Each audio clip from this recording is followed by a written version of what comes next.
नमस्कार. शब्दधन social foundation Maharashtra राज्य या संस्थेच्या शब्दधन या अधिकृत पेजवरती मी आपल्या सर्वांचं मनपूर्वक असं स्वागत करतो. बुद्धीला ज्ञानाकडे नेणारं शिक्षण, भावनेला माणुसकीकडे नेणारं शिक्षण, आनंदाला परमानंदाकडे नेणारं शिक्षण, मनुष्याच्या पंचकोशांचा विकास करणारं शिक्षण. आणि हे शिक्षण घेत असताना प्रत्येक विद्यार्थ्याला त्याचं करिअर निवडावं लागतं आणि करिअर निवडत असताना विद्यार्थ्यांना याचा फायदा व्हावा म्हणून शब्दधन सोशल फाउंडेशन महाराष्ट्र राज्य आयोजित करिअर विशेष मुलाखत या कार्यक्रमामध्ये मी आपल्या सर्वांचं मनपूर्वक असं स्वागत करतो. कोविड-19च्या या काळामध्ये सर्वात जास्त आपलं रक्षण कोणी केलं असेल तर डॉक्टरांनी आपल्यासाठी जे काम केलेलं आहे ते खूप महत्वाचं आहे. आज आपण पाहिलं तर वेगवेगळ्या प्रकारच्या फार्मासिस्ट कंपन्यांमध्ये चाललेलं काम, कोविड-19च्या लसीकरणाचं चाललेलं काम, म्हणजे हे जर पाहता मेडिकल क्षेत्रामध्ये असणाऱ्या करिअरच्या संधी ज्या आहेत त्या खूप करिअरच्या संधी आहे. कारण जोपर्यंत माणूस या पृथ्वी तलावरती आहे तोपर्यंत ह्या माणसाचं आरोग्य हे सगळ्यात महत्वाचं आहे. आणि या माणसाच्या आरोग्याचा विचार केला तर करिअरच्या अनेक प्रकारच्या संधी जर आपण पाहिल्या तर मेडिकल जे करिअर आहे ते करिअर करत असताना विद्यार्थ्यांसमोर अनेक प्रकारचे प्रश्न असतात. म्हणूनच या प्रश्नांचं उत्तर पालकांपर्यंत पोहोचवण्यासाठी शब्दधन सोशल फाउंडेशन महाराष्ट्र राज्य या संस्थेच्या वतीनं आज आपण उपक्रम राबवत आहोत.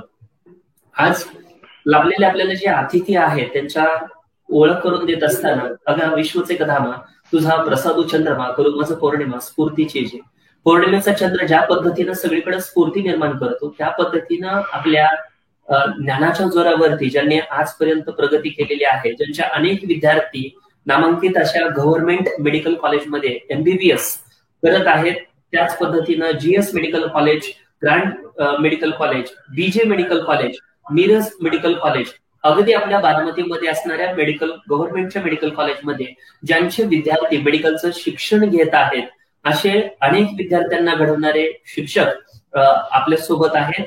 सक्सेस कोड अकॅडमी नावाच्या या शिक्षण संस्थेच्या माध्यमातून बारामतीमध्ये मेडिकल क्षेत्रामध्ये जे शिकवण्याचं काम करतात, अनेक विद्यार्थी घडवण्याचं काम करतायत असे विराज सर आणि भुजबळ सर आपल्या सोबत आहेत. मी दोघांचंही सर्वप्रथम मनपूर्वक असं स्वागत करतो.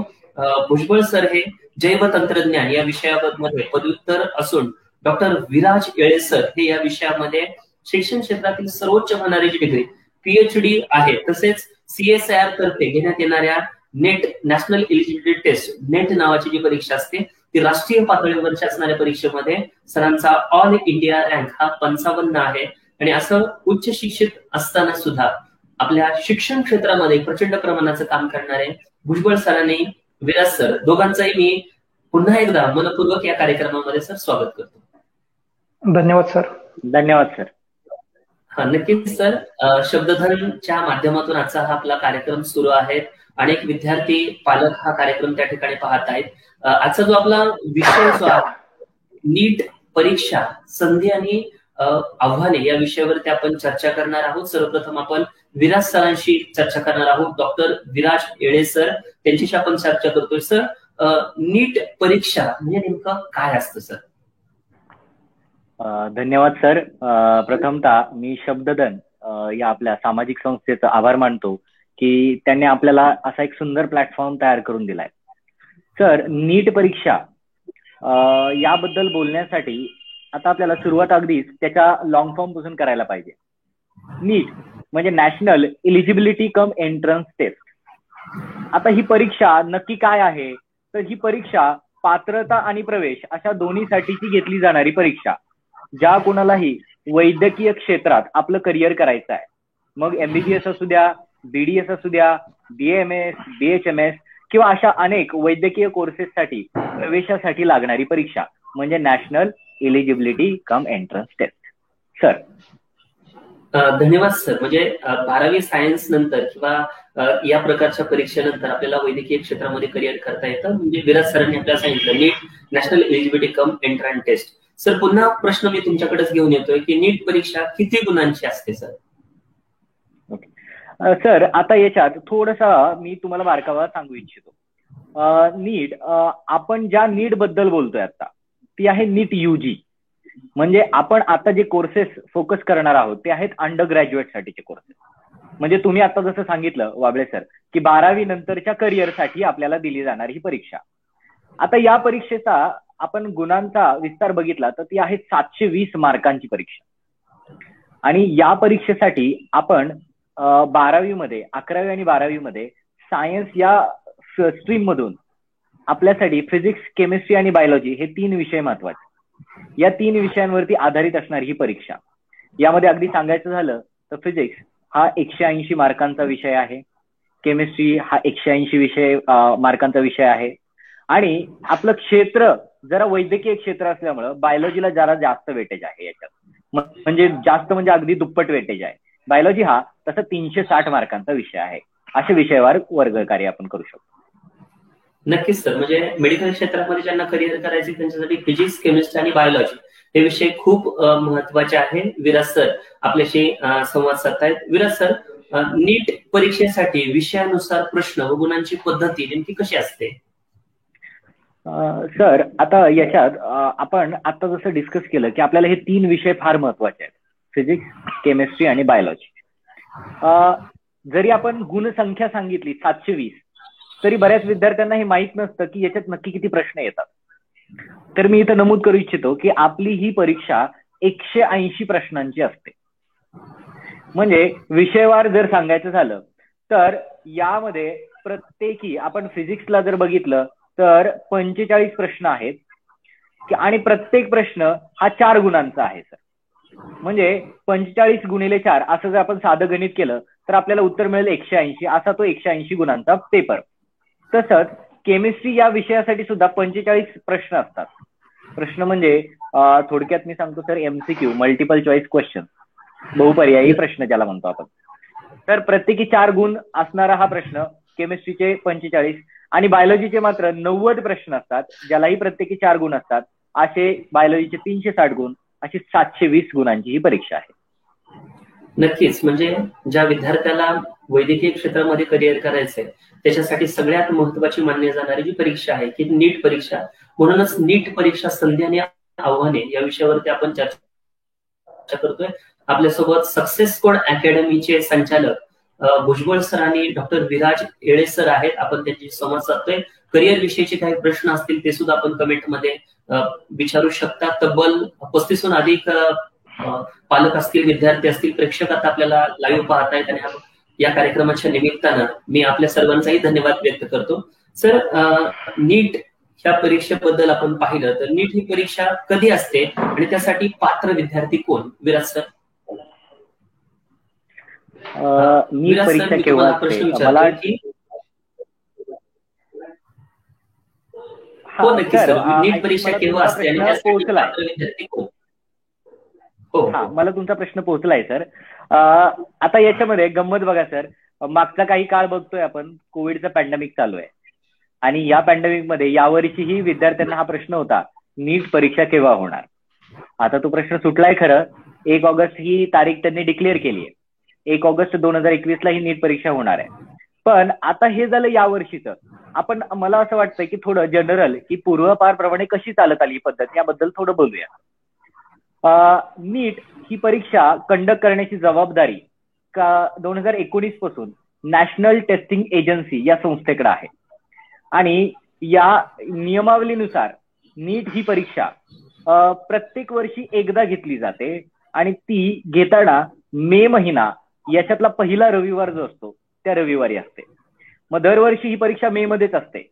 आता पॅन्डेमिकमुळे कदाचित तारखा बदलतायत, पण पेन पेपर या पद्धतीने ऑफलाईन मोडमध्ये होणारी ही परीक्षा यावर्षी ऑफलाईनच होत आहे.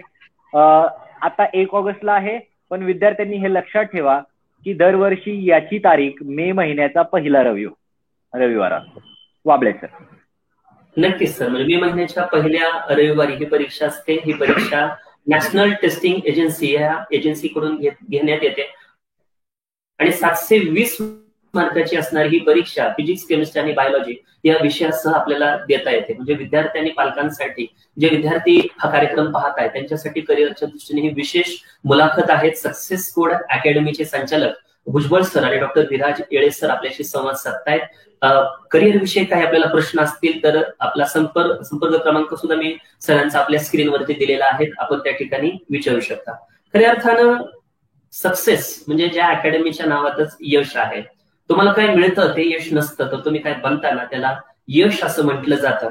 अशाच पद्धतीनं आपल्यासोबत उभं असणारे भुजबळ सर सुद्धा आहे. सर, मी तुमच्याकडे वळतो. नीट या परीक्षेची तयारी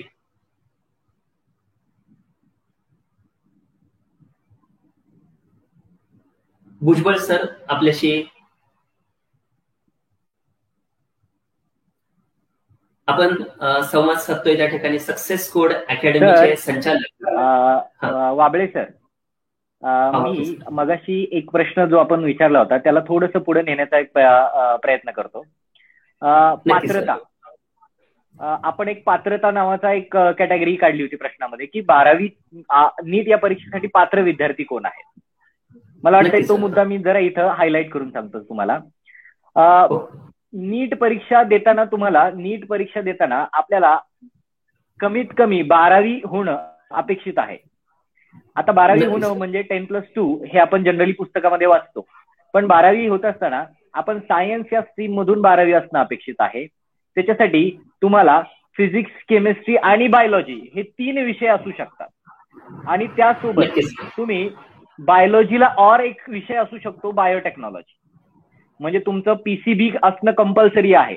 त्या पीसीबीचा अर्थ फिजिक्स, केमिस्ट्री, बायोलॉजी असू द्या किंवा फिजिक्स, केमिस्ट्री, बायोटेक्नॉलॉजी असू द्या.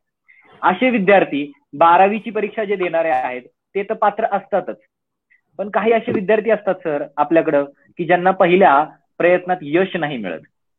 मग जे विद्यार्थी 12वी झालेले आहेत आणि त्यांना पुन्हा एकदा प्रयत्न करायचा आहे, ज्यांना आपण जनरली रिपीटर्स म्हणतो, असे विद्यार्थी सुद्धा ही एक्झाम देण्यासाठी पात्र असतात. याच्यासाठी अगदीच वयोमर्यादा जर सांगायची झाली सर तर कमीत कमी वय तुमचं हे 17 असायला हवं. Upper age limit I think आता ते ठेवलेलं नाहीये, पण प्रत्येक वर्षी दिलेली एक्झाम ही त्या वर्षापुरतीच पात्र धरली जाते. वाबळे सर. नक्कीच सर. हा, नक्कीच सर. म्हणजे अनेक रिपीटर विद्यार्थी सुद्धा या परीक्षेमध्ये त्या ठिकाणी सहभागी घेतात आणि यश संपादन करत असतात. सराव सुद्धा या एक्झामसाठी खूप महत्वाचा असतो. म्हणजे तुम्ही इन डिटेल सर या परीक्षेबद्दलची जी माहिती दिलेली आहे ती खूप अप्रतिम अशी माहिती दिलेली आहे. थोड्याच वेळामध्ये आपल्यासोबत भुजबळ सरही जोडले जात आहेत. सक्सेस कोड अकॅडमीचे संचालक भुजबळ सर सुद्धा आपल्यासोबत जोडले गेलेले आहेत. सर, भुजबळ सरांकडे मी येतोय. सर, नीट परीक्षेची तयारी नेमकी विद्यार्थ्यांनी कोणत्या इयत्तेपासून करावी असं तुम्हाला वाटतं? मनोज सर, हा प्रश्न खूपच महत्वाचा आहे. जसे आपल्याकडे इंग्रजीमध्ये एक म्हण आहे, अर्ली बर्ड कॅचेस अ वर्म. म्हणजे जे अर्ली अरायव्हल असतात त्यांच्यासाठी संधी थोड्याशा जास्त असतात. बघा, महाराष्ट्राबरोबरच इतर बऱ्याचशा राज्यांमध्ये नीटची तयारी 8वी पासून अगदी काही ठिकाणी 5वी पासून ती तयारी केली जाते. अगदी सक्सेस कोड अकॅडमीच्या माध्यमातून आपण 8वी पासून ही तयारी करून घेतो, ज्याला फाउंडेशन कोर्स असं आपण म्हणतो. तर जेवढ्या लवकर आपण ह्या परीक्षेचं प्रिपरेशन सुरू करू तेवढं आपले या परीक्षेमध्ये यश मिळण्याचे चान्सेस थोडेसे जास्त असतात. रिझन असं आहे की 10वी नंतर जेव्हा आपण 11वीला जाणार तेव्हा 10वी पर्यंतची अभ्यासाची पद्धत, 10वी पर्यंतचा सिलेबस आणि 11वी-12वीला नीटला जो मेडिकल काउन्सिलनं डिसाईड केलेला सिलेबस आहे याच्यात प्रचंड तफावत आहे. 10वी पर्यंत आपल्याला रीड, रिमेंबर आणि रिराईट, वाचा, स्मरणात ठेवा आणि लिहून बघा या पद्धतीचा अभ्यास चालायचा किंवा तो पुरेसा असायचा. परंतु 11वी-12वीचा जो नीटचा अभ्यासक्रम आहे याच्याला आपल्याला ती पद्धत वापरून चालणार नाही. इथे आपल्याला रीड, रिमेंबर अँड अप्लाय या पद्धतीनं जावं लागतं. तर याच्यासाठी विद्यार्थ्याला पुरेसा वेळ मिळणं आवश्यक आहे. कारण आपण बघाल की जवळजवळ 6-7 लाखापेक्षा जास्त विद्यार्थी दरवर्षी नीटची परीक्षा देतात, ज्याच्यातून फक्त 4000च्या आसपास मेडिकल सीट्स आहेत गव्हर्नमेंट MBBSच्या. त्यामुळे ही स्पर्धा खूप जास्त असते. तर जेवढ्या लवकर आपण याची तयारी करू तेवढ्या निश्चितपणे आपल्याला हे यश मिळण्याचे चान्सेस वाढतात. परंतु समजा काही कारणास्तव ग्रामीण भागातील विद्यार्थ्यांना किंवा निमशहरी भागातल्या विद्यार्थ्यांना अवेअरनेस अभावी किंवा सोयी अभावी समजा 10वी पर्यंत काही या प्रकारची तयारी करता आलेली नसेल तर हे विद्यार्थी 11वीच्या पहिल्या दिवसापासून तयारी करून सुद्धा 100% नीट या परीक्षेत चांगलं यश मिळवू शकतात. अगदी आपल्याकडे 10वी पर्यंत स्टेट बोर्ड मराठी मीडियमला शिकलेले विद्यार्थी आमच्या कराड शाखेत मी जिथं शिकवायचो तिकडे आम्ही स्वतः बघितलंय की 10वी पर्यंत नीटचा काही संबंध नाही. 11वीला अभ्यास सुरू केला, 2 वर्ष मनापासून अभ्यास केला आणि महाराष्ट्रातलं 1 नंबर रँक असलेलं जीएस मेडिकल कॉलेज, बीजे मेडिकल कॉलेज अशा कॉलेजेसमध्ये मुलं जनरल कॅटेगरीतून सिलेक्ट झालेली आहेत. तर कमीत कमी 11वी पासून तरी आपण नीटच्या अभ्यासाची सुरुवात केली पाहिजे. मनोज सर. नक्कीच सर. ज्ञानाच्या महासागरात पोहणारा राजहंस पक्षी ज्याला आपण विद्यार्थी असं म्हटलं जातं, की त्यांनी लवकरात लवकर या नीट परीक्षेची तयारी करणं गरजेचं आहे. सक्सेस कोड अकॅडमीच्या माध्यमातून आपल्या फाउंडेशनच्या बॅचेस सुद्धा या परीक्षेच्या तयारीसाठी घेतल्या जातात आणि लवकरात लवकर विद्यार्थी ज्यावेळेस या परीक्षेची तयारी करतो त्यावेळेला तो या परीक्षेमध्ये चांगल्या पद्धतीचं यश मिळू शकतो. भुजबळ सरांकडेच मी पुढचा प्रश्न विचारतोय सर. शासकीय वैद्यकीय महाविद्यालयामध्ये प्रवेश मिळवण्यासाठी नीट परीक्षेमध्ये किती गुण मिळणं आवश्यक आहे सर? हा एक अत्यंत महत्वाचा प्रश्न आहे सर. जर आपण मागची काही वर्ष बघितलं तर कट ऑफ अराउंड 500 to 520 राहायचं. म्हणजे 720 मार्कांपैकी 510 ते 520च्या आसपास मार्क असले तर जनरल कॅटेगरीला सुद्धा MBBS गव्हर्नमेंट कॉलेजला कुठे नाही कुठे ऍडमिशन मिळायची. परंतु आपण 2020ला बघितलं तर कट ऑफ एकदम असे हाईक झालेले आहेत. म्हणजे आता जर आपण बघाल तर 550-560च्या अराउंड कट ऑफ गेलेले आहेत. तर याचा सरळ अर्थ असा की 720 पैकी आपल्याला कमीत कमी 550च्या वरती गुण असणं आगामी काळामध्ये आवश्यक आहे. हा कट ऑफ थोडाफार वाढू शकतो. General category, OBC, SC, NT असा कॅटेगरीनुसार कट ऑफ थोडा थोडा बदलत राहतो. कट ऑफ हा डिफरंट कॉलेजवरती पण असतो. एक गोष्ट मला इथं थोडीशी स्पष्ट करायची आहे, ती म्हणजे अशी की खूप सारी इन्स्टिट्यूट्स आमचे एवढे विद्यार्थी क्वालिफाय झाले, आमचे तेवढे विद्यार्थी क्वालिफाय झाले असं जाहिरातीत सांगत असतात. परंतु ऍक्च्युली क्वालिफाय होणं आणि प्रवेश मिळणं या 2 विभिन्न गोष्टी आहेत. जसं की आता 2020 मध्ये जनरल कॅटेगरीला 720 पैकी 147 गुणांना क्वालिफिकेशन. क्वालिफिकेशनचा अर्थ आहे की they can participate in admission round. जो ऍडमिशन राऊंड असेल त्याच्यात पार्टिसिपेशन होण्यासाठी पात्र होणं म्हणजे क्वालिफाय होणं. याचा अर्थ ऍडमिशन मिळणं असा नाही. ऍडमिशन मिळण्यासाठी 550च्या वरती स्कोर आपण जनरल कॅटेगरीसाठी एक्सपेक्ट करू शकतो आणि नामांकित कॉलेजेसचे कट ऑफ तर अगदी 600च्या वरती सुद्धा असतात. मनोज सर, मला तुम्हाला सांगायला आवडेल की आमचे विद्यार्थी दरवर्षी चांगल्या नामांकित कॉलेजेसमध्ये अगदी 600च्या वरती मार्क पाडून सुद्धा जनरल कॅटेगरीमध्ये ऍडमिशन मिळवतात. नक्कीच सर. कारण आपल्या संस्थेच्या नावामध्येच यश आहे, त्यामुळे आपले विद्यार्थी खूप चांगल्या पद्धतीने, तुमची शिकवण्याची पद्धत, काम करण्याची पद्धत ही खूप वेगळ्या पद्धतीने आहे. म्हणूनच सक्सेस कोड अकॅडमीच्या माध्यमातून आजची ही मुलाखत शब्दधन या पेजवरती आपण घेतोय. नीट परीक्षा संधी आणि आव्हाने या विषयावरती आपण चर्चा करतोय. आपल्यासोबत भुजबळ सर आहेत आणि डॉक्टर विराज येळे सर आहेत. तब्बल 40हून अधिक पालक ही मुलाखत लाईव्ह पाहतायत. त्याच पद्धतीने अनेक ठिकाणी मुलाखत वेगळ्या प्रकारच्या बारामती उद्योग समूह असेल, वेगळ्या प्रकारच्या पेजवरती सुद्धा आपण प्रसारित करतोय.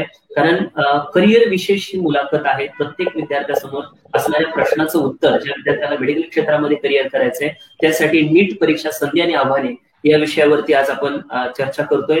आपल्यासोबत भुजबळ सर आहेत आणि डॉक्टर विराज येळे सर सुद्धा आपल्यासोबत आहेत. मी भुजबळ सरांनाच पुढचा प्रश्न विचारतोय सर. शासकीय MBBS साठी किती प्रवेश क्षमता सर आहेत नेमक्या? म्हणून सर हाही प्रश्न अत्यंत महत्वाचा आहे. बघा, मेडिकल कॉलेजेसमध्ये आपल्याला सीट्स किती आहेत हा अत्यंत महत्वाचा मुद्दा आहे. जर मागच्या काही काळातला ग्राफ आपण बघितला तर नीट परीक्षा देणाऱ्या विद्यार्थ्यांची संख्या वाढत चालली आहे, पण त्या प्रपोर्शननं सीट्स मात्र वाढत नाहीये. त्याच्याचमुळे तर स्पर्धा वाढतीये. आता बघाल तर अराउंड 4,430 सीट्स ह्या गव्हर्नमेंट MBBS साठी आहेत महाराष्ट्रात. याच्यातून 15% कोटा हा ऑल इंडिया कोटा असतो. म्हणजे महाराष्ट्रा व्यतिरिक्त इतर राज्याचे विद्यार्थी सुद्धा त्या 15% जागेसाठी काउन्सिलिंग फॉर्म भरून ते त्यांच्या सीटसाठी क्लेम करू शकतात. म्हणजे आपल्याकडे 4,480च्या आसपास जागा ह्या महाराष्ट्रात MBBS साठी उपलब्ध आहेत. अजून नवीन एम्स पण आपल्याकडे एम्सची संख्याही वाढतीये. मेडिकल कॉलेज मधल्या सीट्सही वाढत आहेत. हे अत्यंत महत्वाचे काही मुद्दे जर आपण बघितले तर एम्सची संख्या वाढणं यानं सुद्धा मेडिकल फील्डचं इन्फ्रास्ट्रक्चर जे डेव्हलप होत आहे ह्याच्यासाठी ह्याचं मोलाचा सहभाग आपल्याला बघायला मिळेल. परंतु परीक्षा देणाऱ्या विद्यार्थ्यांची संख्या खूप जास्त असल्यामुळं स्पर्धा याच्यात इतकी जास्त आहे की 4400 सीट्स म्हणजे हा खूप कमी सीट्स आहेत. त्यामुळे विद्यार्थ्यांनी 11वी पासूनच आपलं सीट कसं कन्फर्म होईल याचा प्रयत्न दिवस रात्र मेहनत करून केला पाहिजे.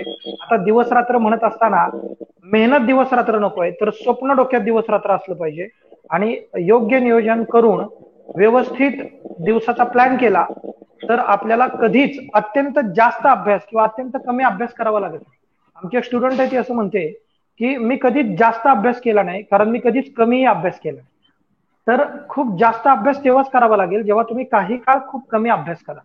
तर एक बॅलन्स्ड स्टडी जर आपण 11वी पासून केला तरी सीट्स जरी कमी असल्या तरी त्यातलं एक सीट अगदी चांगल्यातल्या चांगल्या कॉलेजचं एक सीट आपल्याला सर निश्चितपणे मिळू शकतं.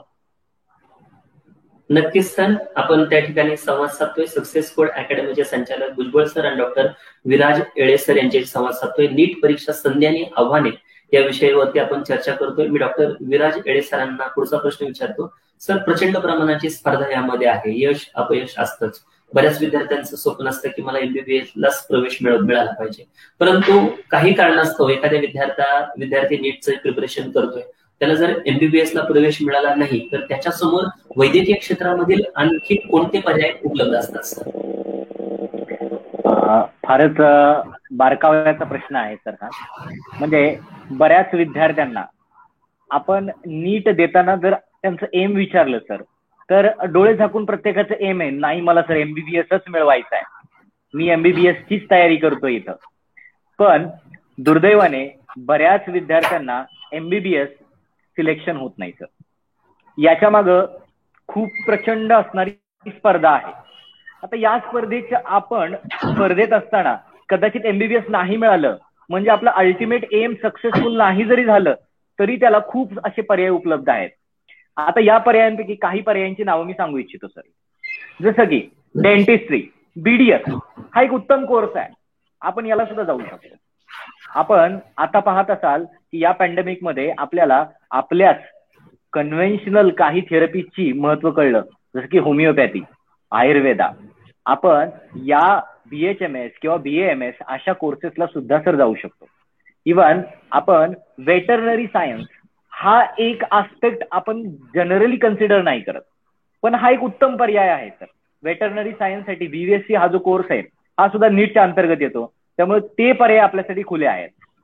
आता यापेक्षाही काही असे वेगळे पर्याय जे की जनरली डोक्यामध्ये येत नाहीत लोकांच्या, ते मी इथं विशेष नमूद करू इच्छितो सर. जसं की फिजिओथेरपी हा एक उत्तम पर्याय आहे सर. तुम्ही आता धावपळीच्या जीवनात बघताय सर की किती हेल्थ इश्यू आहेत आणि त्याच्यानंतर आपल्याला फिजिओथेरपीचा उपयोग हा किती उत्तम पद्धतीने अलॉंग विथ सर्टन थेरपीज करता येऊ शकतो याचं महत्व लोकांना पटायला लागलंय. म्हणून BSc फिजिओथेरपी हा एक उत्तम पर्याय आहे.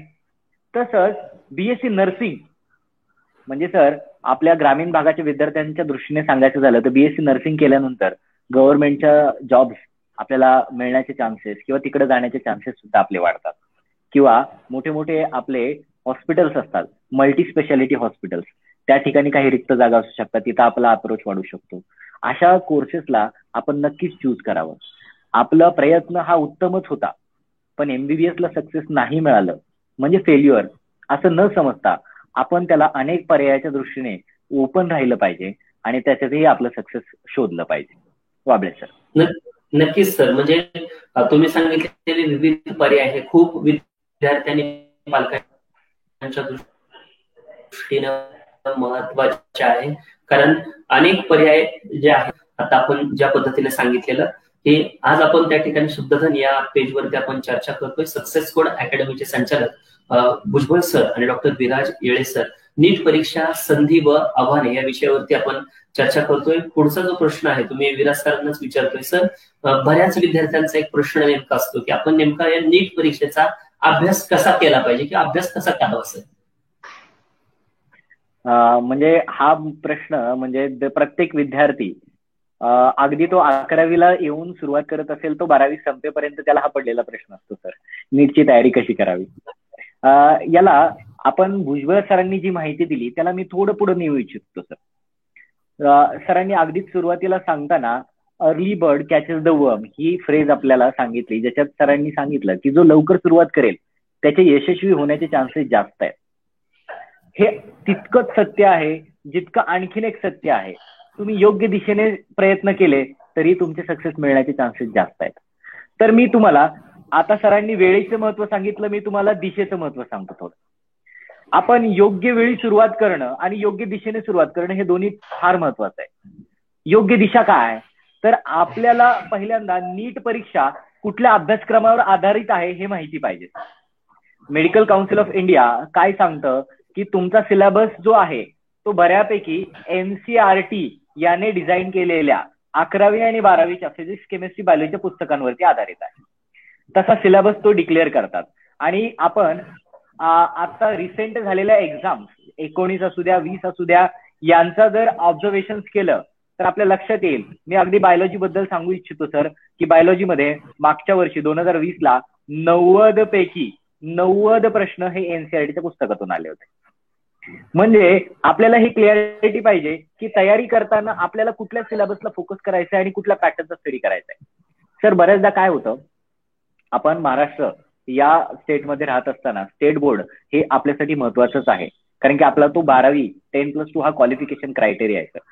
पण स्टेट बोर्डची तयारी करत असताना आपलं लक्ष NCERT वरती आहे का हे प्रत्येक विद्यार्थ्यांनी चेक केलं पाहिजे. कारण की आपल्याला जे कॉम्पिटेटिव्ह एक्झाम द्यायची आहे ती स्टेट लेवल नाही आहे सर, ती आहे नॅशनल लेवल. आणि मग त्याचा सिलेबसही नॅशनल लेवलच आहे. तर अभ्यास करताना बेसिकली तुम्ही NCERT व्यवस्थित झालंय का हे चेक केलं पाहिजे. आता याच्यासाठी आणखीन काही सब कॅटेगरीचे क्वेश्चन्स येऊ शकतात सर, की तयारी करताना काय प्रश्न पडू शकतात मला. जसं की मी तयारी करताना सर वाचन कसं केलं पाहिजे, मी अजून अभ्यास कसा झालाय की नाही हा कसा चेक केला पाहिजे, याला मी थोडक्यात सांगू इच्छितो सर. वाचन करताना अगदी आपल्याला NCERT हे थिअरी म्हणून प्रायोरिटी जरी असलं तरी ती थिअरी मला नीट समजली आहे का, त्या थिअरीमधून कुठल्या अनुषंगाने प्रश्न बनतात हे अनालिसिस मला करता आलं पाहिजे. या दृष्टीने माझ्याकडं माझ्या तयारीसाठी काही नामांकित असे किंवा ज्यांच्या मटेरियलचा वापर होऊन आता रिझल्ट निघाले तसे नामांकित काही ऑथर्स आहेत, पुस्तकं आहेत, ते वापर करून आपण आपली तयारी पक्की झाली का नाही याची खात्री MCQ सॉल्व्हिंग मधून केली पाहिजे. आपण बऱ्याचदा ऐकतो सर की मुलं अभ्यासाला लागलेली आहेत, वाचन करतायत, माझा अभ्यास खूप चांगला चाललाय सर, पण एखाद दुसरा अप्लाइड प्रश्न आला की डोक्यात सगळं गणित चुकतं आणि आता मला प्रश्न पडतो की माझा अभ्यास योग्य दिशेने चाललाय का. हे अगदी शेवटी जाताना होऊ नये याच्यासाठी विद्यार्थ्यांनी अभ्यास सुरू केला, मग तो 8वी पासून करा, तो 11वी पासून करा किंवा कुठल्याही स्टेज पासून करा, तो थिअरी आणि MCQ या दोन्ही अँगलने झाला पाहिजे सर. नक्कीच सर, अप्रतिम असं तुम्ही विद्यार्थ्यांसाठी दिलेलं उत्तर होतं. कारण पाण्याच्या आणि दगडाच्या युद्धामध्ये नेहमी पाणी जिंकतं, ताकदीच्या जोरावर नाही तर सातत्याच्या जोरावरती. आणि हे सातत्य विद्यार्थ्यांना ठेवणं या परीक्षेमध्ये खूप गरजेचं असतं. मी भुजबळ सरांकडे येतोय सर. लाओझू नावाचा चिनी विचारवंत असं लिहितो की हजारो मैलांचा प्रवास एका पावलानं सुरू होतो. कुठलंही एक पहिलं पाऊल खूप महत्वाचं असतं. सक्सेस कोड अकॅडमीच्या माध्यमातून आपण विद्यार्थ्याची नीटची तयारी कशा पद्धतीने सर करून घेता, कारण अनेक विद्यार्थी आपल्या या नीटच्या पॅटर्न मध्ये आपण यशस्वी करून दाखवलेले आहेत. आणि तुमची जी स्पेशालिटी आहे ती फक्त नीटचीच विद्यार्थ्यांची तुम्ही तयारी करता, म्हणजे फक्त डॉक्टर घडवण्याचं तुम्ही काम करता, नेमकं हे कसं करता सर? मनोज सर, खूप चांगला प्रश्न आहे.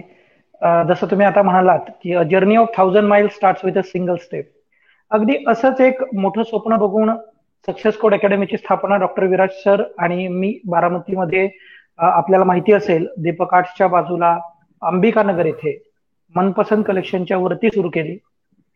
तर हा प्रवास खर तर याच्यासाठी आहे की जास्तीत जास्त विद्यार्थी आपल्या ग्रामीण भागातून बारामतीतून डॉक्टर झाले पाहिजे. मग हे होत असताना एक जबाबदारी, एक अनुभव आम्ही गाठीशी ठेवला की आपण जर JEE, नीट, CET सर्व प्रकारच्या परीक्षा फोकस केल्या तर कदाचित आपण नीट या एकाच विद्यार्थ्यावर तितकंस चांगलं फोकस करू शकणार नाही. त्याच्यामुळे मी पहिल्या दिवसापासून हे ठरवलं की आपलं सेगमेंट फिक्स असलं पाहिजे आणि ते फक्त नीट असेल. तर फक्त नीटची तयारी करून घ्यायची ही जबाबदारी असल्यामुळं आम्हाला सर्व शक्ती एकाच विषयात घालायची हे आमचं ठरलं. मग त्याप्रमाणे भारतभरात जिथं जिथं उत्तम पद्धतीने शिकवलं जातं अशा शिक्षकांच्या गाठीभेटी घेणं, आमचा स्वतःचा बायोलॉजी विषयातला 10 वर्षाचा अनुभव पणाला लावणं आणि याच्यातून आम्ही एक स्ट्रॅटेजी तयार केली. आता त्या स्ट्रॅटेजीचा भाग म्हणून एक 4-5 स्तरातून आम्ही जात असतो. त्याच्यातला अत्यंत महत्वाचा पहिला टप्पा म्हणजे NCERTच्या लाईन बाय लाईन अगदी प्रत्येक विषयाला फिजिक्स, केमिस्ट्री, बायोलॉजी आम्ही लाईन बाय लाईन सगळ्या कन्सेप्ट क्लिअर करून घेतो. या सगळ्या कन्सेप्ट क्लिअर झाल्या की त्याच्यावर लगेच असाइनमेंट सोडवून घेतो. असाइनमेंट नंतर मुलांना सेपरेट स्वतंत्र डाऊट सेशन असतात. याच्यानंतर मुलांची त्याच्यावर एक MCQ बेस याच्यासाठी निवडलेले प्रश्न हे जसे नीटचे प्रश्न असतात अगदी त्याच लेवलचे प्रश्न असतात. आणि सर सगळ्यात महत्वाचा मुद्दा, परीक्षा खूप साऱ्या ठिकाणी होतात, परंतु परीक्षा झाल्यानंतर तो जो पेपर आहे, समजा त्या पेपरमध्ये 90 प्रश्न आहेत, तर अगदी एक एक प्रश्न वर्गामध्ये आम्ही शिक्षकांकडून डिस्कस करून घेतो. That is paper discussion. या पेपर डिस्कशन मध्ये विद्यार्थ्याला नेमका आपला कुठला मुद्दा चुकलाय हे कळतं आणि त्याचबरोबर बऱ्याच वेळा काही विद्यार्थ्यांचं उत्तर बरोबर आलेलं असतं, पण ते चुकीच्या पद्धतीने बरोबर आलेलं असतं किंवा अंदाजे बरोबर आलेलं असतं. त्याच्या संकल्पना क्लिअर व्हायला मदत होते. आणि या सगळ्यानंतर पुन्हा त्यांचे स्वतंत्र डाऊट सेशन त्या पेपरवरती सुद्धा आम्ही लावतो. आता स्वतंत्र डाऊट सेशन म्हणत असताना मी थोडस याच्यात क्लॅरिटी देऊ इच्छितो की बऱ्याचदा काय होतं, चार पाच मुलांचा ग्रुप असतो किंवा अख्ख्या वर्गाचा जेव्हा ग्रुप असतो तेव्हा काही मुलं जी बोल्ड नसतात ते स्वतःचे मुद्दे किंवा स्वतःचे प्रश्न विचारत नाहीत. त्याच्यामुळे आम्ही आमच्या क्लासमध्ये डाऊट सेशनचा प्रकारच असा केलेला आहे की एका वेळी फक्त 1 किंवा 2च विद्यार्थी डाऊट सेशनला जातील, त्यामुळे त्यांचा कुठलाही प्रश्न निरुत्तरित राहणार नाही. तर सर अशा पद्धतीने NCERTला line by line concept clear करणं, त्याच्यावरच्या असाइनमेंट सोडवून घेणं, त्याच्यावरच्या नीट लेवलच्या परीक्षा घेणं, त्याच्या संकल्पना क्लिअर करणं आणि सगळ्यात महत्वाचं म्हणजे जर एखादा विद्यार्थी आपल्याला त्या परीक्षेमध्ये कमी मार्क पडताना दिसला, सातत्यानं 2-3 परीक्षा जर त्याला कमी मार्क पडले, तर विराज सर आणि आम्ही त्याला पर्सनल कॉल करून त्यांचं मेंटॉरिंग करत असतो. कारण सर याच्यात सगळ्यात महत्वाचं आहे, काही लोक बाउंड्रीवर असतात, म्हणजे त्यांचा कॉन्फिडन्स वाढला तर ते फार पुढे जातील आणि कॉन्फिडन्स वाढला नाही तर कदाचित ते मागेच राहतील. तर हा विद्यार्थी मागे राहू नये म्हणून आम्ही पर्सनली विद्यार्थ्यांना मेंटोरिंग करत असतो. आपण बघाल तर 10वी मध्ये खूप विद्यार्थ्यांना खूप चांगले मार्क असतात, ते विद्यार्थी लांब लांब आणि मोठ्या मोठ्या इन्स्टिट्यूटमध्ये शिकायला जातात, परंतु कधी कधी असं होतं की त्यांच्या हाती निराशा येते. कदाचित आम्हाला गवसलेलं कारण हे आहे की तिथे विद्यार्थी संख्या जास्त असल्यामुळं एखाद दुसऱ्या परीक्षेनं जर कुणाला डिप्रेशन आलं तर त्या मुलांना रिकव्हर करण्यासाठी मेंटॉरिंग कमी पडत असावं. ते मेंटॉरिंग आम्हाला असं वाटतं की खूप महत्वाचं आहे, ते आपण सक्सेस कोड अकॅडमीमध्ये देण्याचा प्रयत्न करत असतो. नक्कीच सर, अप्रतिम अशा पद्धतीने तुम्ही विद्यार्थ्यांकडून प्रत्येक गोष्ट व्यवस्थित करून घेताय. आज आपण शब्दधन या संस्थेच्या अधिकृत पेजवरून संवाद साधतोय. आजचा जो आपला विषय आहे तो नीट परीक्षा संधी आणि आव्हाने. सक्सेस कोड अकॅडमीचे संचालक भुजबळ सर आणि डॉक्टर विराज येळे सर यांच्याशी आपण संवाद साधतोय. मी पुढचा प्रश्न भुजबळ सरांना त्या ठिकाणी विचारतो. सर, आर्थिक दृष्ट्या दुर्बल परंतु गुणवंत असणाऱ्या विद्यार्थ्यांसाठी सक्सेस कोड अकॅडमीच्या माध्यमातून काही शिष्यवृत्ती योजना आहेत का सर? हा सर, हाही एक एकदमच चांगला प्रश्न आहे मनोज सर. आपण बघतो की बऱ्याच वेळा 10वीला खूप चांगले गुण असून किंवा एखाद्या विद्यार्थ्याचं खूप चांगलं कॅलिबर असून सुद्धा ज्या लाखो रुपयांमध्ये नीट कोचिंग क्लासेसच्या फीस असतात, या फीस अफोर्ड न झाल्यामुळं बऱ्याच विद्यार्थ्यांना शहरात न जाता आल्यामुळं त्यांची नीटची तयारी त्यांना पाहिजे तशी करता येत नाही. तर अशा विद्यार्थ्यांमध्येच कदाचित भविष्यातला एक चांगला डॉक्टर लपलेला असू शकतो. ह्या गोष्टीचं भान ठेवून डॉक्टर विराज येळे सर आणि आम्ही सक्सेस कोड अकॅडमीच्या माध्यमातून या वर्षीपासून एक परीक्षा सुरू करीत आहोत. त्या परीक्षेचं नाव असेल सक्सेस कोड फेस एक्झाम. आता याच्यातला फेस म्हणजे फ्री ऍडमिशन कॉम्पिटेटिव्ह एक्झाम. म्हणजे सर मला तुम्हाला याच्यातून सांगायचं आहे की ह्या परीक्षेच्या माध्यमातून आपण काही विद्यार्थी असे निवडणार की ज्यांना 1 रुपयाही फीस अकॅडमीमध्ये भरावी लागणार नाही. अशा पद्धतीचे कम्प्लिटली विद्यार्थ्यांना फ्रीमध्ये ऍडमिशन देणारी एक एक्झाम आम्ही तयार केलेली आहे. साधारण काही दिवसात त्याचे रजिस्ट्रेशन सुरू होतील. तर खाली ज्या स्क्रीनवरती तुम्हाला नंबर दिसत आहेत, ह्या नंबरवरती ज्या विद्यार्थ्यांना ही परीक्षा द्यायची ते संपर्क करू शकतात किंवा त्यांचं रजिस्ट्रेशन करू शकतात. तर सर, या माध्यमातून आपण निश्चितपणे ही सामाजिक बांधिलकी पाळणार आहोत की फक्त आर्थिक परिस्थिती क्षमता नसल्यामुळं कोणाचंही नीटचं कोचिंग थांबणार नाही, याची सक्सेस कोड अकॅडमी जबाबदारी घेईल सर. नक्कीच सर, अप्रतिम. म्हणजे ज्ञानाबरोबर आपण सामाजिक क्षेत्रामध्ये सुद्धा सक्सेस कोड अकॅडमी या संस्थेच्या माध्यमातून खूप चांगल्या पद्धतीने सर तुम्ही काम करताय. कारण विद्या विना मती गेली, मती विना नीती गेली, नीती विना गती गेली, गती विना वित्त गेले, वित्त विना शूद्र खचले, एवढे अर्थ एका अविद्यतेने केले. महात्मा ज्योतिराव फुले आणि सावित्रीबाई फुले यांनी चालवलेली ही ज्ञानगंगा, आपणही त्यांच्या विचारावरती काम करताय. अप्रतिम सर, खूप चांगल्या पद्धतीनं आपण आज सरांशी संवाद साधतोय. पुढचा जो प्रश्न आहे तो मी विराज सरांना त्या ठिकाणी घेतोय. सर, सराव कुठल्याही क्षेत्रामध्ये खूप महत्वाचा आहे. म्हणजे master blaster Sachin Tendulkar sir सुद्धा म्हणतात की सराव नसेल तर सातत्य राहत नाही, सातत्य नसेल तर आव्हानं पेलता येत नाही, आणि पराभवाची कारणं सांगून स्वतःचं समाधान होतं आणि जिंकण्याला पर्याय नाही. ही जी स्पर्धा आहे नीट नावाची परीक्षा, ह्या नीट नावाच्या परीक्षेचा अभ्यास करत असताना कोणत्या टेस्ट सिरीजच्या माध्यमातून विद्यार्थ्यांनी सराव करावा असं तुम्हाला नेमकं वाटतं सर? सर, हा प्रश्न म्हणजे आपले जे कोणी आता प्रेक्षक ऐकतायत त्यात विद्यार्थी प्रेक्षक असतील तर त्यांच्या फार जिव्हाळ्याचा प्रश्न आहे. म्हणजे आता एक्झाम देणाऱ्या प्रत्येक विद्यार्थ्याला हा प्रश्न पडतो, सर माझी तयारी झाली आहे, मला सगळं येत आहे, पण मी अनालाइज कसं करू? तर बऱ्याचदा असं होतं सर की खूप साऱ्या टेस्ट सिरीज नॅशनल लेवलच्या अवेलेबल असतात आणि विद्यार्थी कधी कधी बऱ्याचदा असं होतं की तो विद्यार्थी फ्लो मध्ये अजून कुणीतरी लावली आहे म्हणून एखादी टेस्ट सिरीज नॅशनल लेवलची जॉईन करतो सर, कारण की मला अनालिसिस करायचंय की मी कुठे आहे नॅशनल लेवलला. हे करत असताना आपण काही क्रायटेरिया बाळगले पाहिजेत की ती मी टेस्ट सिरीज कशी निवडावी, पण ते नाही झालं तर मात्र त्यांना त्रास होऊ शकतो. आता तो त्रास काय होऊ शकतो बघा सर, थोडक्यात एक विद्यार्थी एका अमुक संस्थेमध्ये शिकतोय, तिथं त्याची खूप चांगली तयारी चालली आहे आणि त्याला असं वाटतं की मी नॅशनल लेवलला कुठं स्टँड करतो मला पाहायचं आहे, आणि तो एक नॅशनल लेवलची टेस्ट सिरीज लावतो सर. आणि नेमकं काय होतं, ती टेस्ट सिरीज ही त्यांच्या टाइम टेबल प्रमाणे चालते, ना की याच्या संस्थेमध्ये शिकवल्या जाणाऱ्या सिलेबसनुसार. बऱ्याचदा मग हा सिलेबस जुळवता कदाचित ती टेस्ट सिरीज मला वापरताच येत नाही, मला ते फ्रुटफुल होत नाही आणि माझे ते पैसे आणि माझे एफर्ट दोन्ही व्हायला जातात. मग मला विद्यार्थ्यांना सांगायचं आहे की बाबांनो, तुम्ही टेस्ट सिरीज निवडताना अशी निवडा की ज्याच्यामध्ये तुम्हाला फ्रीडम पाहिजे, मी पेपर केव्हा द्यावा, मला फ्रीडम पाहिजे मी पेपर कुठला द्यावा, आणि मला फ्रीडम पाहिजे तो माझ्या प्रिपरेशन नुसार मला देता यावा. हा, याच्यात नक्कीच असं असेल की तुम्हाला ती नॅशनल लेवलला कम्पेअर करता यावी, आणि दुसरी गोष्ट ती टेस्ट सिरीज खरंच एनसीआरटी लेवलला धरून आहे का हे महत्वाचं चेक करा. मी असे खूप विद्यार्थी पाहिलेत सर की नॉर्मली वर्गामध्ये एनसीआरटी बेस्ड क्वेश्चन्स असतील, एनसीआरटी बेस्ड सिलेबस असेल, थोडा इकडे तिकडे होणारा आउटसाइड वाला सिलेबस असेल, त्यात चांगले परफॉर्म करतात. पण नेमकं काहीतरी असं होतं आणि टेस्ट सिरीजला त्यांचा परफॉर्मन्स दिसत नाही, आणि याच्यानंतर जो त्यांचा कॉन्फिडन्स डाऊन होतो ना, पुन्हा रिगेन करणं अवघड जातं, फार खराब काळात डाऊन होतो. तर माझी नक्कीच विनंती आहे प्रत्येक विद्यार्थ्यांना की तुम्ही टेस्ट सिरीज निवडताना खरंच ती टेस्ट सिरीज एनसीआरटी बेस्ड आहे का.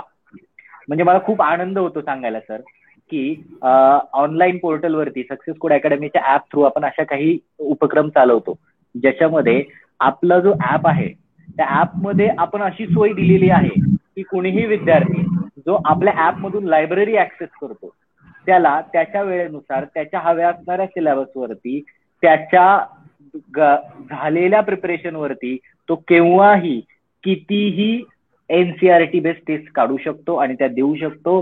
त्याचं डिटेल अनालिसिस, त्याचं एक्सप्लेनेशन सगळं त्याला अवेलेबल होतं. तर मुलांना माझी एवढीच विनंती आहे की तुम्ही टेस्ट सिरीज लावा, पण ती लावताना एनसीआरटी बेस्ड आहे का, तिचं मॅनेजमेंट, टाइम मॅनेजमेंट तुम्हाला जुळणार आहे का, तुमच्या वेळा मॅच होणार आहेत का, हे नक्की पाहावं. एवढं करून तुम्ही नक्की टेस्ट सिरीज लावा. नक्कीच सर, म्हणजे टेस्ट सिरीज जॉईन करत असताना विद्यार्थ्यांनी कोणती दक्षता घ्यावी याविषयी सुद्धा सरांनी आपल्याला आता मार्गदर्शन केलेलं आहे. गेली 40 मिनिटं झाले सर आपण संवाद साधतोय आणि प्रेक्षक सुद्धा आपल्याला त्या ठिकाणी पाहतायत. अनेक वेगळ्या प्रकारचे प्रश्न सुद्धा त्यांच्या माध्यमातून विचारले जात आहेत. म्हणूनच आपण आजच्या जो विषय आहे तो नीट परीक्षा, संधी आणि आव्हाने या विषयावरती सक्सेस कोड अकॅडमीचे संचालक भुजबळ सर आणि डॉक्टर विराज येळे सर यांच्याशी संवाद करतोय. सर, मी पुढचा प्रश्न विराज सरांनाच विचारतोय सर की नीट परीक्षा रिपीट करणारे अनेक विद्यार्थी असतात, अशा विद्यार्थ्यांना तुम्ही नेमका काय संदेश द्याल सर? नीट रिपीट करणं सर, एक अपयशी व्यक्ती आपण म्हणूया, अपयशी म्हणजे नीट परीक्षेत अपयशी व्यक्ती की ज्याला आता मानसिक दृष्ट्या तो थोडासा एका द्विधा मनस्थितीत आहे की मी आता काय करावं पुढं. आता त्याला 2 ऑप्शन असतात सर, की मला इतरही पर्याय आहेत. एमबीबीएस मध्ये नाही सिलेक्शन झालं तर मला इतरही पर्याय आहेत, मी त्याच्यातही खुश आहे. पण काही असे विद्यार्थी असतात की ज्यांची अडचण नेमकी त्या परीक्षेच्या काळात झालेली असते, किंवा नेमकं त्या वेळेत असं काहीतरी घडलेलं असतं की त्याला ते अपयश आलेलं असतं. असे विद्यार्थी जे आपल्या मनापासून डिसिजन घेतात की मला पुन्हा एकदा प्रयत्न करायचा आहे आणि मला खरंच पुन्हा एकदा एमबीबीएसच करायचं आहे, त्या विद्यार्थ्यांसाठी मी काही 2 गोष्टी सांगू इच्छितो की त्यांनी नक्की या गोष्टींचं भान ठेवावं जेव्हा आपण रिपीट करतोय. बघा, रिपीट करणं हा डिसिजन हा म्हणजे पुन्हा एकदा स्वतःला सिद्ध करण्याचा डिसिजन आहे. त्याच्यामुळे तो नक्कीच हा इतर कुणाच्या ऐकण्यातून न घेता आपण स्वतः घेतलेला पाहिजे, तरच आपण त्याला जस्टिफाय करू शकतो. आणि दुसरी गोष्ट, आता मला एकदा ठेच लागली आहे ना, तर मला पुन्हा एकदा करत असताना, अभ्यास करत असताना त्या गोष्टी, ते हर्डल्स पुन्हा येणार नाहीत याची दक्षता घेतली पाहिजे. आणि त्यातले काही हर्डल्स मी तुम्हाला एक्सप्लेन करतो सर. बऱ्याचदा असं होतं, विद्यार्थी फार गुणवंत आहे पण नेमकं काय झालं, त्याला मार्गदर्शन नव्हतं आणि त्याला माहितीच नव्हतं की मला 11वी आणि 12वीचा दोन्हीचा सिलेबस करायचा आहे, मी फार उशिरा तयारी सुरुवात केली. यावेळी रिपीट करताना त्याने नक्कीच आता असं कुठलं तरी मेंटॉरिंग निवडावं, कोचिंग निवडावं, ज्याच्यामध्ये त्याला योग्य मार्गदर्शन येणाऱ्या पुढील 1 वर्षात 11वी आणि 12वीचं व्हावं. ते मार्गदर्शन कुठेही वेग दिशेने न जाता ते एनसीईआरटीला धरून व्हावं, असं सपोर्ट करणारी सिस्टीम आपल्याकडे असावी. आपल्याकडे सर मोठी मोठी शहरं आहेत जिथून खूप प्रचंड प्रमाणात रिझल्ट येतो आणि तिथं जाण्याचा ओघ स्टुडंटचा वाढतो. आता या ठिकाणी काय होतं सर, बऱ्याचदा मला असं वाटतं की मी पण तिथं जाऊन प्रिपरेशन करावं, पण पुन्हा एकदा सर मानसिकता आपली स्टेबल ठेवणं हा मोठा टास्क असतो, कारण की रिपीटरचा डिसिजन आहे. अशा वेळी आपल्याला मेंटॉरिंग अवेलेबल असणं हे फार गरजेचं आहे. तिथं गेल्यानंतर मला मेंटॉरिंग अवेलेबल होणार आहे का, मला योग्य मार्गदर्शन मिळणार आहे का, हे सगळे क्रायटेरिया त्यांनी चाचपडून पाहावेत आणि मगच रिपीटचा डिसिजन घ्यावा. रिपीटमध्ये अभ्यास करत असताना नक्कीच त्याने पुन्हा एकदा एनसीईआरटी, एमसीक्यूज या दोन्ही गोष्टींना महत्व द्यावं. वाबळे सर. नक्कीच सर, म्हणजे रिपीट करत असताना सुद्धा त्याला मार्गदर्शकाची योग्य गरज असते, त्याला सराव सुद्धा खूप गरजेचा असतो. म्हणजे खूप महत्वाचं मार्गदर्शन सर आपण या ठिकाणी केलेलं आहे. शब्दधन या संस्थेच्या अधिकृत पेजवरून आपण हा कार्यक्रम त्या ठिकाणी आपण सर्वजण पाहतोय. करिअर विशेष मुलाखत या कार्यक्रमामध्ये सक्सेसफुल अकॅडमीचे संचालक भुजबळ सर आणि डॉक्टर विराज येळे सर आपल्याशी संवाद साधतायत. भुजबळ सर, मी तुमच्यासाठी प्रश्न विचारतो, कारण वैद्यकीय क्षेत्रामध्ये अनेक विद्यार्थी आपण घडवलेले आहेत, अनेक विद्यार्थी त्या ठिकाणी तुम्हाला भेटतायत आणि अनेक विद्यार्थ्यांच्या जीवनामध्ये तुम्ही परिवर्तन केलेलं आहे. तुमचा एखादा विद्यार्थी डॉक्टर झालेला आहे आणि त्यानंतर तो तुम्हाला येऊन भेटतोय, नेमकी तुमची काय प्रतिक्रिया असते सर? सर, ही प्रतिक्रिया शब्दात सांगणं प्रचंड अवघड आहे. खरं तर जवळचे नातेवाईक असतील किंवा जवळची लोक असतील यांच्या निमित्तानं कधीतरी आयुष्यात असे प्रसंग येतात की आपल्याला कळतं डॉक्टर हा माणसातला देव आहे. तुम्हाला मला सर सांगावंसं वाटतं की प्रत्येक पेशाचा एक भाव असतो आणि एक मूल्य असतं. बघा, समजा एक व्यक्ती आजारी आहे, ज्याचं वय 45-50 आहे, ज्याची एक बायको आहे, एक लग्नाला आलेली मुलगी आहे आणि म्हातारे झालेले आई वडील आहेत, आणि त्याला एक असा दुर्धर आजार आहे की तो हा एकमेव डॉक्टर आहे जो हा आजार बरा करू शकतो. तर कदाचित तो आजार बरा करण्यासाठी त्यांना 1 लाखभर रुपये मिळणार असतील, तर तो आहे डॉक्टर या पेशाचा भाव. पण सर, या पेशाचं मूल्य मी तुम्हाला सांगतो. या व्यक्तीचा जीव वाचवणं म्हणजे तुम्ही त्या व्यक्तीच्या बायकोला विधवा होण्यापासून वाचवत असता, त्याच्या लग्नाला आलेल्या मुलीच्या वडिलांचा आधार वाचवत असता आणि त्याच्या थकलेल्या आई वडिलांच्या हातातली आधाराची काठी वाचवत असता. तर हे आहे डॉक्टर पेशातलं मूल्य. मी माझ्या विद्यार्थ्यांनी नेहमी सांगत असतो की बाळांनो, तुम्ही डॉक्टर होणं म्हणजे जवळजवळ देवत्वाच्या पातळीला जाणं. मग एवढ्या देवत्वाच्या पातळीला जाण्या इतपत कष्ट तुम्ही खरंच करताय का हे एकदा तपासून बघा. आणि सर, जेव्हा ही मुलं डॉक्टर होतात तेव्हा तुम्हाला निश्चितपणे सांगतो, एवढं प्रचंड मूल्य असणाऱ्या संस्थेमध्ये, एवढं प्रचंड मूल्य असणाऱ्या व्यवसायामध्ये काही लोकांना आपण पाठवू शकतो. अशा डॉक्टरकीच्या देवत्वाच्या भावनेला आपण थोडासा कॉन्ट्रीब्युट करू शकतो. तेव्हा एखादा विद्यार्थी डॉक्टर झाल्यावर काय प्रतिक्रिया असते हे तुम्हाला शब्दात सांगणं अवघड आहे, पण प्रचंड समाधान त्याच्यात आम्हाला लाभत असतं. मनोज सर. नक्कीच सर, म्हणजे अप्रतिम असतं. कारण एक देवत्वाची जो सेवा करतोय, म्हणजे त्या ठिकाणी आपण सर्वजण एखादं ज्यावेळेस करतो त्यावेळेस डॉक्टरांच्या सगळं हातात आहे असं आपण म्हणतो. म्हणजे खूप चांगल्या पद्धतीचं काम करतात आणि त्याचे जे भाव आहेत ते शब्दात सुद्धा आपल्याला व्यक्त करता येत नाहीत. अनेक व्यक्ती हा प्रोग्राम लाईव्ह पाहतायत. त्यामध्ये त्या ठिकाणी प्राध्यापक लक्ष्मण जगताप सर आत्मप्रेरणा या पुस्तकाचे लेखक आहेत. त्यांनी सुद्धा सांगितले की खूप मौलिक असं मार्गदर्शन या कार्यक्रमाच्या निमित्तानं झालेलं आहे. हिंगमेरे मॅडम ज्या आहेत त्यांनी सुद्धा त्या ठिकाणी अप्रतिम अशी प्रतिक्रिया दिलेली आहे. ज्योती इंगोले म्हणून त्या ठिकाणी ग्रेट गायडन्स अशी कमेंट दिलेली आहेत. प्राध्यापक विकास शिंदे सर यांनी सुद्धा त्या ठिकाणी खूप चांगल्या पद्धतीनं एक प्रश्न विचारलेला आहे. सर एक छोटासा आपण प्रश्न घेऊ. त्यांचा प्रश्न असा आहे की नीटचा अभ्यास करणाऱ्या विद्यार्थ्यांना 10वी पर्यंतच मॅथमॅटिक्स हा विषय असतो, 11वी 12वी मध्ये त्यांना हा विषय नसतो. अशा विद्यार्थ्यांना नीटचे प्रिपरेशन करताना फिजिक्स विषय अवघड जातो कारण त्यात सगळं मॅथमॅटिक्स आहे. अशा वेळेला त्यांनी फिजिक्सची तयारी कशी करावी? भुजबळ सर. खूप चांगला प्रश्न आहे आणि खूप महत्वाचा प्रश्न आहे. बऱ्याच विद्यार्थ्यांना ज्यांचा 11वीला फक्त PCB हाच ग्रुप असतो, म्हणजे त्यांचं मॅथमॅटिक्स नसतं, अशा विद्यार्थ्यांना निश्चितपणे फिजिक्सला अडचण येण्याची शक्यता असते. तर याच्यासाठी काही इन्स्टिट्यूट एक पर्याय देतात, तो म्हणजे 11वीला तुम्ही मॅथ्स ठेवा आणि 12वीला तुम्ही मॅथ्स ड्रॉप करा. परंतु सक्सेस कोड अकॅडमी असा विचार करत नाही. ऍक्च्युली सक्सेस कोड अकॅडमीच्या माध्यमातून आम्ही एक वेगळा याच्यामध्ये प्रयोग म्हणून किंवा एक सोल्युशन असं काढलेलं आहे की त्या विद्यार्थ्याला फिजिक्स साठी लागणारं जे मॅथमॅटिक्स आहे तेवढंच मॅथमॅटिक्स मॅथ्स फॉर फिजिक्स या करिक्युलमद्वारे जर आपण शिकवून घेतलं तर त्याचा फिजिक्स साठी लागणाऱ्या मॅथ्स वरचा जो कॉन्फिडन्स आहे तो आपल्याला बिल्ड करता येतो. अगदी 35-40 तासांमध्ये हे कोचिंग पूर्ण होतं. तर सक्सेस कोड अकॅडमीमध्ये अशा प्रकारे 11वीला येणाऱ्या प्रत्येक विद्यार्थ्याला जो स्पेशली नीटची तयारी करतो त्यांना मॅथ्स ठेवावा लागत नाही. परंतु आम्ही स्वतः जे जेई मेन्स आणि ऍडव्हान्स लेवलला मॅथमॅटिक्स शिकवतात अशा शिक्षकांकडून मॅथ्स फॉर फिजिक्स म्हणजे फिजिक्स साठी लागणारं मॅथमॅटिक्स सेपरेट शिकवून घेतो. आणि मला वाटतं ज्यांनी प्रश्न विचारलाय त्यांच्यासाठी मला हे सांगायला आवडेल की हेच त्याच्यावरचं एक उत्तम सोल्युशन आहे. कारण आपला जास्तीत जास्त वेळ मॅथ्सला वाया न घालवता फिजिक्स साठी लागणार मॅथ्स आपण शिकायला हवं आणि बाकी प्रॅक्टिसनं मग तुम्हाला फिजिक्स येऊन जाईल. मनोज. नक्कीच सर, अप्रतिम असं तुम्ही या ठिकाणी मार्गदर्शन केलेलं आहे. आजच्या शब्दधन सोशल फाउंडेशन आयोजित शब्दधन या पेजवरून करिअर विशेष मुलाखतीमध्ये आपल्याशी भुजबळ सर आणि विराज सर यांनी आपल्याशी संवाद साधलेला आहे.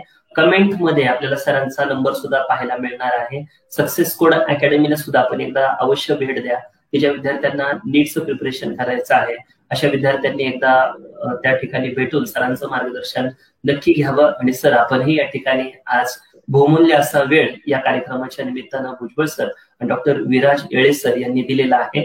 कारण करिअर विशेष मुलाखतीच्या माध्यमातून अनेक विद्यार्थ्यांपर्यंत या लॉकडाऊनच्या काळामध्ये एक सामाजिक उपक्रमाच्या माध्यमातून हा एक कार्यक्रम हवा अशी एक माझी इच्छा होती आणि आपणही लगेच या कार्यक्रमासाठी होकार दिला. त्याबद्दल आपल्याही मी दोघांचेही या ठिकाणी धन्यवाद व्यक्त करतो. आणि अनेक पालकांनी सुद्धा या ठिकाणी कार्यक्रम पाहिला त्यांचाही त्या ठिकाणी धन्यवाद व्यक्त करतो. सर एकदा फक्त आपल्या अकॅडमीचा ऍड्रेस आणि कॉन्टॅक्ट नंबर एकदा तुम्ही कमेंट मध्ये द्या, एवढीच त्या ठिकाणी काही पालकांची अपेक्षा आहे. सर नक्कीच सर, शेवटचा काय संदेश द्याल सर? दोघंही त्या ठिकाणी 2-2 मिनिटं या कार्यक्रमाच्या निमित्तानं काय संदेश द्याल पालकांना? Bhujbal sir. Yes sir, thank you sir. या कार्यक्रमाच्या निमित्तानं मला फक्त एवढंच सांगायला आवडेल की सक्सेस कोड अकॅडमीची स्थापना मुळातच विराज सर किंवा मी जरी केलेली असली तरी हे आमच्या स्वतःच्या बरोबरच खूप साऱ्या पालकांच्या आग्रहानं आम्ही इन्स्टिट्यूट अशोकनगरच्या जवळच अंबिकानगर येथे, मी पत्ता सांगतोय, दीपक आर्टच्या बाजूला मनपसंद कलेक्शन हे जे दुकान आहे, कापड दुकान आहे, याच्या वरच्या मजल्यावरती सक्सेस कोड अकॅडमी चालते. हा खूप शांत आणि गोंगाट नसलेला परिसर आहे. हा निवडीचं कारण म्हणजे इथं अभ्यासाचं वातावरण आपल्याला टिकवता येतं. तर ह्याची स्थापना याच्यासाठी केलेली आहे की नुकतीच वयात आलेली मुलं, 10वीतून 11वीला जाणारी मुलं, यांना नीटच्या तयारीसाठी कुठल्याच आई वडिलांना असं वाटत नाही की आपल्यापासून 400 किलोमीटर 500 किलोमीटर दूर ठेवावं. परंतु आपलं ध्येय असतं किंवा त्या मुलाचं स्वप्न असतं, याच्यासाठी ते आई वडील एवढा त्याग करतात कारण त्यांना चांगलं प्रशिक्षण मिळावं याच्यासाठी ते भरपूर पैसे आणि त्यांच्या स्वतःचा वेळ सुद्धा खर्च करत असतात. इव्हन मी बघितलंय की आई आणि वडील याच्यातलं कुणीतरी एक जण, मोस्टली आई मुलांबरोबर 2-2 वर्ष जिथं मुलं तयारी करतायत तिथं जाऊन राहतात. तर मी या कार्यक्रमाच्या निमित्तानं सर्वांना खात्री देऊ इच्छितो की अगदी त्याच दर्जाचं इन्स्टिट्यूट किंवा त्याच दर्जाचं कोचिंग जर आपल्याला आपल्या बारामती मध्ये मिळालं तर आपल्याला लांब जावं लागणार नाही. या दृष्टीनं तुम्ही सक्सेस कोड अकॅडमीकडे बघू शकता. आणि या निमित्तानं मला हेही सांगायला आवडेल की खूप साऱ्या पालकांनी सक्सेस कोड अकॅडमीवरती मनापासून विश्वास ठेवून त्यांच्या विद्यार्थ्यांचं प्रिपरेशन इथं सुरू केलेलं आहे. मी त्यांना खात्री देतो की तुमचा हा आमच्यावर ठेवलेला विश्वास आम्ही सार्थ करू आणि तुमचा हा आमच्यावर ठेवलेला विश्वास दिवसेंदिवस वृद्धिंगतच होत जाईल. म्हणून सर नक्की सर. विराज सर, काय सांगाल एक शेवटचा संदेश पालकांसाठी या कार्यक्रमाच्या निमित्ताने? धन्यवाद सर. प्रथम तर भुजबळ सरांनी जसं एक्सप्लेन केलं, आम्ही एक स्वप्न घेऊन उतरलोय आणि हे स्वप्न आम्हाला दोघांना नाही तर आपल्या बारामतीला जगायचं आहे की महाराष्ट्रातून विद्यार्थी इतर ठिकाणी जातात ते आपल्याला महाराष्ट्रात आले पाहिजेत, या लेवलला काम करायचंय, बारामतीत आले पाहिजेत आणि भारताचा कधीतरी टॉपर आपला बारामतीतून मिळाला पाहिजे, हे आमचं ध्येय आहे. आणि या ध्येयाच्या दृष्टीने आम्ही अगदी मनापासून काम करतोय. आता या कामामध्ये, प्रवासामध्ये सर आपल्याला मला फार मनापासून सांगावंसं वाटतं की शब्दधन फाउंडेशन सारख्या संस्था आम्हाला हा प्लॅटफॉर्म अवेलेबल करून दिला किंवा या मार्फत आमचा मेसेज खूप ग्रामीण भागापर्यंत पोहोचवतायत, याचं मला फार कौतुक वाटतंय. कारण की संस्थेचं काम ग्रामीण भागात पसरलेलं आहे आणि आम्हाला नक्कीच अपेक्षित आहे की ग्रामीण भागातूनही आम्हाला गुणवंत विद्यार्थी मिळावेत. आणि सर त्यासाठी वाबळे सरांचं मी फार मनापासून धन्यवाद देतो, success code academy, Bhujbal sir आणि माझ्यातर्फे, की त्यांनी हा सुंदर प्लॅटफॉर्म आपल्याला अवेलेबल करून दिला. आणि त्या दृष्टीने आम्हाला नक्कीच खात्री आहे की आता आम्हाला ग्रामीण भागातही विद्यार्थ्यांपर्यंत पोहोचता येईल आणि तिथूनही आपल्याला छान छान असे ग्रामीण भागातले डॉक्टर उभे करता येतील. नक्कीच सर. पुन्हा एकदा दोघांचंही मी शब्दधन सोशल फाउंडेशन महाराष्ट्र राज्य या संस्थेच्या वतीनं मनपूर्वक आभार व्यक्त करतो. कारण आपला बहुमूल्य वेळ त्या ठिकाणी आपण विद्यार्थ्यांसाठी दिलेला आहे. कारण विद्यार्थी हा शिक्षणपरायण असावा, शिक्षक हा विद्यार्थीपरायण असावा, दोघेही ज्ञानपरायण असावे, ज्ञान हे सेवापरायण असावे. म्हणजे या वाक्याप्रमाणे आपण विद्यार्थ्यांसाठी खूप महत्वाचा संदेश दिलेला आहे. कारण एखादं वाक्य, एखाद्याचं ऐकलेलं भाषण सुद्धा एखाद्या विद्यार्थ्याच्या जीवनामध्ये परिवर्तन घडून शकतं. म्हणूनच हमाघरी धन शब्दांचीच रत्ने, शब्दांचीच शस्त्रे यज्ञ करू, शब्दचे आमच्या जीवाचे जीवन, शब्दचे वाटू धन जन धन लोका. या तुकोबांच्या अभंगाच्या प्रमाणेच हे करिअर विषयीचे आणि मेडिकल क्षेत्रातील शब्द तुमच्या रूपानं आज तुम्ही या त्या प्लॅटफॉर्मवरती गुंफलेले आहेत. तुमचं या ठिकाणी धन्यवाद व्यक्त करतो आणि सर्वच विद्यार्थ्यांना या ठिकाणी त्यांच्या नीटच्या करिअरसाठी खूप खूप अशा शुभेच्छा देतो. असे दगावे दुनियामध्ये आव्हानाचे लावून अत्तर, नजर रोखणी नजरेमध्ये आयुष्याला द्यावे उत्तर, नको गुलामी नक्षत्रांची, भीती अंधळ्या तारखांची, आयुष्याला भिडताना चैन करावी स्वप्नांची, असेल ज्याची इच्छा दांडगी मार्ग तयाला मिळतील सत्तर, नजर रोखणी नजरेमध्ये आयुष्याला द्यावे उत्तर, आयुष्याला द्यावे उत्तर. धन्यवाद सर. धन्यवाद.